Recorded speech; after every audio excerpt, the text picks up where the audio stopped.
En 2007, en initiant la première édition du Forum international de cybersécurité, la Gendarmerie nationale faisait le pari de réunir ici, à Lille, décideurs, acteurs de tous les horizons, pour échanger sur les enjeux déjà vastes de la cybersécurité. 10 ans plus tard, ce rendez-vous international est désormais incontournable. En tant que directeur général de la gendarmerie, je mesure bien les bénéfices apportés par les nouvelles technologies. Ces bénéfices, ils vont au-delà des simples avancées techniques. Ils bouleversent véritablement nos modes d'action en ouvrant de nouveaux champs. Je voudrais vous citer 3 exemples. Le premier, la feuille de route que la gendarmerie a engagée depuis bientôt 3 ans dans le cadre d'une démarche participative qui vise à recentrer le gendarme sur son cœur de métier pour qu'il soit davantage un producteur de sécurité efficace et reconnu sur le terrain.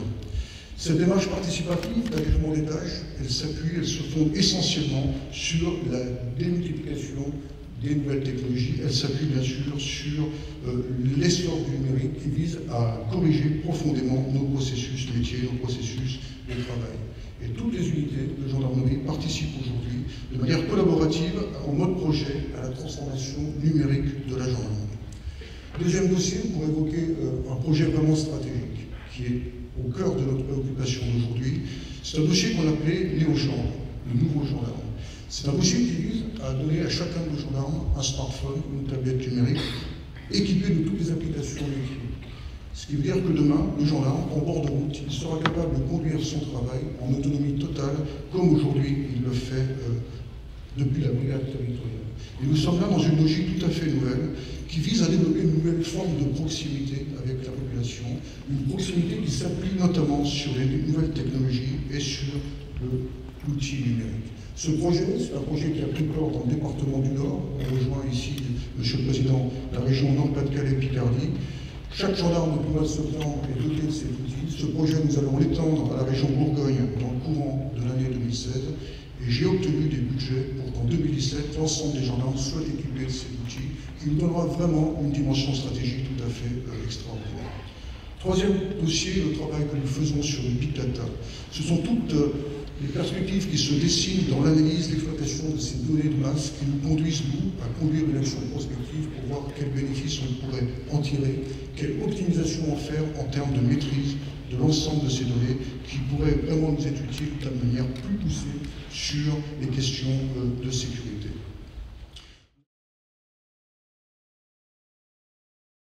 Le combat contre le terrorisme se livre, vous le savez, également dans le cyberespace. L'organisation Daesh se sert en effet d'Internet et des réseaux sociaux comme de puissants vecteurs de propagande et surtout de recrutement.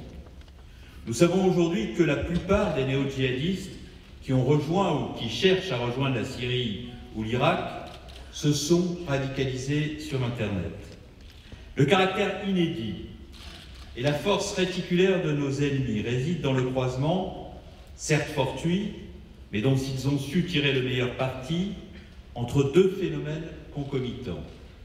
Une évolution stratégique d'une part, l'avènement d'un terrorisme de proximité qui recrute ses activistes dans les sociétés mêmes qu'il entend frapper, et une évolution technologique d'autre part, le développement à partir du milieu des années 2000 de l'Internet 2.0 qui permet la constitution de communautés numériques, lesquelles peuvent constituer autant de lieux où se structure l'identité des individus.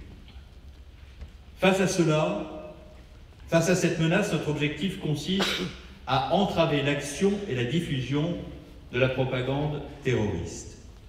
Car si nous agissons sans relâche pour empêcher la commission d'actes terroristes, il est également nécessaire, au-delà de ce volet sécuritaire, que nous intervenions en amont, notamment sur Internet, pour briser les continuums de radicalisation qui peuvent conduire, vous le savez, à un passage à l'acte violent.